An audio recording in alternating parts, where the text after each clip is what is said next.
नमस्कार मंडळी, दुपारच्या वेळेत मी आज बनवली मस्त चमचमीत पापड भेळ। तर सुरुवात करूया आजच्या व्हिडिओला। त्यासाठी मी थोडासा चिवडा घेतलाय, चुरमुरे घेतले, बारीक चिरलेले कांदा, कोथिंबीर, पापड भाजून त्याचे तुकडे करून घेतले, थोडीशी मिरची पावडर, 2 चिमूट मीठ आणि टोमॅटो सॉस। तसेच त्यासाठी आपल्याला लागणारे अर्धा लिंबू आणि अर्धा पळी तेल। चॅनलला नवीन असाल तर चॅनलला सबस्क्राइब करा, बेल आयकॉनला क्लिक करायला विसरू नका, व्हिडिओला एक लाईक नक्की करा। आता हे सगळं साहित्य आपल्याला मिक्स करून घ्यायचं आहे। जर तुमच्याकडे टोमॅटो नसेल, मुळात मुलाला टोमॅटो आवडत नसल्यामुळे यासाठी मी टोमॅटो सॉस वापरलाय। तुम्ही सुद्धा तसंच काही करू शकता। नसेल तर आपल्याकडे हा एक ऑप्शन आहे। तर चला हे सगळं साहित्य मस्त आपण मिक्स करून घेऊया।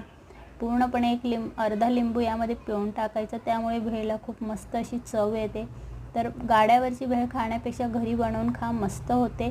आणि याऐवजी अजून तुम्हाला इतर काही गोष्टी ॲड करायच्या तर तुम्ही करू शकता। आजची भेळ रेसिपी कशी वाटली कमेंट करून नक्की कळवा।